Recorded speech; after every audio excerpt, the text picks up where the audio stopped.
வணக்கம் நேயர்களே. பூஷன்ஜி Palaniappan astro channel நேயர்களுக்கு வணக்கம். அன்னையின் பேராற்றலும் பிரபஞ்ச பேராற்றலும் முழுமையாக உங்கள் இல்லங்களிலும் இதயங்களிலும் பரவி நிற்கட்டும். இன்றைக்கி பார்த்தீங்கன்னா இந்த திருமண தடை மிக மிக அதிகமாக இருக்கிறது. திருமணம் ஆகலைங்கிற குறைபாடு நிறையா இருக்குது. நிறையா மேட்ரிமோனியல் சென்டரில் ரிஜிஸ்டர் பண்ணிடுறாங்க, ஆனால் சீக்கிரமாக கல்யாணம் நடக்க மாட்டேங்குது. அப்படிங்கும்போது நிறைய பேர் சொல்லக்கூடிய விஷயம், 3 மாதம் சொன்னாங்க, ஏப்ரல் ஆகிடும்னு சொன்னாங்க, மேல் ஆகிடும்னு சொன்னாங்க, ஜூன் ஜூலை நாங்கள் அப்புறம் இன்னொருத்தரை பார்த்தோம், அவர் ஆகஸ்ட் செப்டம்பர் நாங்கள் இப்படி சொல்கிறாங்க. பெரும்பாலான பேர் என்ன பண்ணுறாங்கன்னா குரு பலன் வியாழ நோக்கம்னு சொல்லிட்டு 2, 5, 7, 9 தன் ராசிக்கோ இல்லை கிணத்துக்கோ வந்தால் கல்யாணம் ஆகிடும்னு ஒரு கணக்கு எடுத்துட்றாங்க. பொதுவாக இந்த திருமண தடைக்கான காரணம் ஜாதகத்தில் பார்த்தீங்கன்னா ஜாதக அடிப்படையில் கண்டிப்பாக இண்டிகேட் பண்ணிவிடுதுங்க. அதுவும் இந்த 90 கிட்ஸ்னு இப்போ சொல்கிறாங்களே ஸ்டைல், அது மாதிரி இந்த 2000 90ல் 90, 93, 94, 95, 96 மேரேஜ் லைஃபே ஒரே பிரச்சனை. இந்த 2000லேருந்து பார்த்தீங்கன்னா 1999, 98லேருந்தே 2000, 2002 இதெல்லாம் ரொம்ப ஸ்ட்ரகிளாக இருக்கும். ஆனால் இவங்க 24, 25 வயசு தான் ஒன்றும் பெரிய விஷயம் இல்லை. ஆனால் பார்த்தீங்கன்னா இந்த 90ஸ்க்கு பின்னாடி வந்ததே நிறைய திருமண தடை தாங்க. பயங்கரமான திருமணம் தான். 88, 89 கொஞ்சம் மேரேஜ் லைஃப் பிரச்சனையாக இருக்கும். நான் சொல்கிறது மேலோட்டமாக சொல்கிறேன். சரி, இதுக்கான காரணம் என்ன அப்படின்னு பார்த்தீங்கன்னா, பொதுவாக லக்னத்துக்கு 2ஆம் இடம், 7ஆம் இடம், சுக்கிரன் செவ்வாய் இதைத்தான் அடிப்படையாக எல்லோரும் பார்க்குறது. ஜென்ரலாக பார்க்குறது தசாபுக்திகள் கூடுறது, அந்தரம் கூடுறது. தசாபுக்திகளில் கரெக்டான தசாபுக்தி நடந்தால் அந்தரம் கூடிடுச்சுன்னா கூட சில நேரத்தில் டக்குன்னு மேரேஜ் ஆகிடும். இதில் இந்த 2 குடை மறைகிறது, 7 குடை மறைகிறது, அப்புறம் 7ஆம் இடத்துல இருக்கக்கூடிய கிரகம். இப்போ சனி பகவான் தனிப்பட்ட முறையில் நல்ல பலமாக இருந்தாருனாவே அதுவே திருமண தடை தான் 7ல் இருந்தால். அப்புறம் லக்னத்துக்கு 2ல் தனியாக குரு இருக்கிறது, லக்னத்தில் குரு இருக்கிறது, லக்னத்தில் குரு புதன் இருக்கிறது.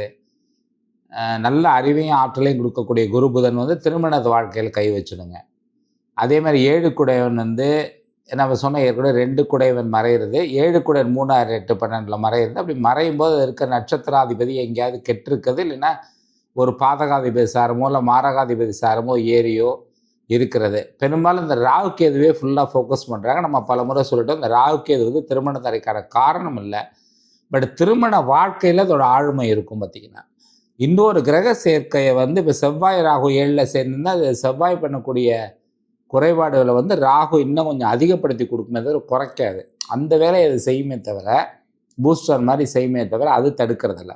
இன்னொரு விஷயம் என்ன, இந்த கிரகங்களோட மனநிலையா என்னன்னு தெரியல, எதிர்பார்ப்புகள் எக்கச்சக்கமாக இருக்குங்க. பொதுவாக இப்போ பெண் வீட்டார் பையனை பார்க்கும்போது இப்போ பையன் வீடு தான் பயந்துக்க வேண்டியிருக்கு. ஒரு காலத்தில் பெண் வீட்டார் பயந்தாங்க, இப்போ பையன் வீடு பயப்படுறாங்க. காரணம் எதிர்பார்ப்பு. நிறையா வேலை சம்பளம் நிறையா இருக்கணும், கார் வச்சுருக்கணும், சொந்த வீடு வச்சுருக்கணும், பார்க்கவும் நல்லா இருக்கணும், முடி கொட்டக்கூடாது, நாம் சொல்கிறதெல்லாம் கேட்கணும், பையன் வீட்டில் அம்மா அப்பாவோட பெரிய ஒரு தொடர்பு இருக்கக்கூடாதுங்கிற மாதிரி எல்லாம் நிறைய கண்டிஷன்லாம் வச்சுருக்காங்க. இது மாதிரி நிறைய எதிர்பார்ப்போடு பார்க்கும்போது அவ்வளோ சீக்கிரம் நடக்க மாட்டேங்குதுங்க. பொதுவாக பார்த்திங்கன்னா நீங்கள் என்ன தான் பெண்களை பொறுத்தவரை நான் குறையா சொல்ல, எவ்வளோ நீங்கள் சம்பளம் வாங்கினாலும் சரி, ஒரு வாழ்க்கைன்னு வாழும்போது நிம்மதி சந்தோஷம் முக்கியம். நாளைக்கு வரக்கூடிய காலகட்டத்தில் நெகட்டிவாக பேசலை, வரக்கூடிய காலகட்டத்தில் வேலைகள் இல்லாமல் போகலாம், ஏதோ ஒரு நிகழ்ச்சிகள்னால நாடே இப்போ கொரோனாவில் பாதிக்கப்பட்டது, அது மாதிரி சில பாதிப்புகள்லாம் வரதுக்கு நிறைய வாய்ப்புகள் இருக்குது. அதை பற்றி நம்ம சொல்லியிருக்கோம், மூண்டேன் அஸ்ட்ராலஜின்னு சொல்லிட்டு. அதனால் அது மாதிரி இருக்கிறதுனால இந்த எதிர்பார்ப்புகளை ஓரளவுக்கு நிம்மதியாக சந்தோஷமாக நல்ல ஒற்றுமையாக ஒருத்தருக்கு வாழ முடியுமான்னு பாருங்கள். அவ்வளோ வருஷமாக பையன் மேலே பாசமாக வளர்த்த அம்மாவுக்கு எப்படியும் ஒரு ஜெலஸ் இருக்கும். இன்னொரு பொண்ணு நம்மளுக்கு முக்கியத்துவம் போயிடுமோன்னு அவங்கள அறியாமல் ஆழ் மனசில் சப்கான்ஷியஸ் மைண்டில் ஏற்பட்டு அவங்க ஏதாவது ஒரு விஷயத்த ஒரு வார்த்தையை தப்பாக சொல்கிறதுக்கு வாய்ப்பு போகும்போது நீங்கள் அவங்க மேலே ஒரு அன்பை செலுத்தி அவங்கள்ட்ட ஒரு பாசமாக பிரியமாக நடந்துக்கிட்டால் அவங்களும் பிற்காலத்தில் பிரியமாக நடந்துக்க ஆரம்பிச்சிடுறாங்க. அவ்வளோதான். இதில் அதே மாதிரி பார்த்திங்கன்னா பெண்ணை பெற்றவங்களோட அம்மா அப்பா நிறைய தலையீடு. அப்போல்லாம் ஃபோன் பண்ணி இந்த மாதிரி பிரச்சனைனா உடனே அவங்க டக்குன்னு ஒரு ஆறுதல் சொல்லி இருமா அப்படிம்பாங்க. இப்போ அப்படி இல்லை, உடனே வீட்டுக்கு கூப்பிட்டு போயிடுறாங்க. இது ப்ராக்டிக்கலாக உள்ள விஷயங்களை நம்மளும் நிறைய குறைச்சிக்கிடுங்க. உணவு பழக்கங்கள் கல்யாணத்துக்கு முன்னாடி சாந்தமான உணவு பழக்கங்கள் கொஞ்ச நாளைக்கு இருக்கணும், 1 வருஷமாகுது. அப்படி இருந்துச்சுன்னு சொன்னாலே உங்களுக்கு தடை விலகும். இதனடா இது உணவுக்கு அதுக்கு என்ன சம்மந்தம்? உணவுக்கும் செல்வத்துக்கும் தொடர்பு இருக்குது, தண்ணீருக்கும் செல்வத்துக்கும் தொடர்பு இருக்குது, தண்ணீருக்கும் திருமணத்திற்கும் தொடர்பு இருக்குது. சில நேரத்தில் நீங்கள் என்ன பரிகாரம் பண்ணாலும் கல்யாணம் நடக்காமல் போயிடுங்க. சில கல்யாணத்துக்கு பிரயோக பரிகாரம் பண்ணுறோம், பூஜைகள் பண்ணுறோம், அப்படின்னு ஒன்று ரெண்டு நடக்காமல் இழுத்துக்கிட்டே போவோம்.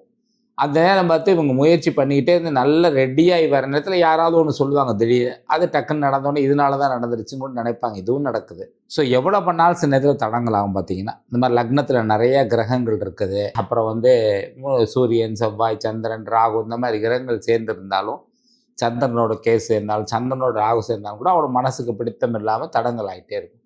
அப்போ எதுன்னு பார்த்து நுணுக்கமாக இப்போ நட்சத்திர பிரயோக பரிகாரம் இந்த கிரகத்தை ஆக்டிவேட் பண்ணுறது. சில கிரகத்தை வந்து சும்மா ரத்தனங்களை போட்டாவே டக்குன்னு நடக்கும். சில கிரகங்களை தொடர்ந்து ஒரு நட்சத்திரத்தில் வழிபட்டால் நடக்கும்.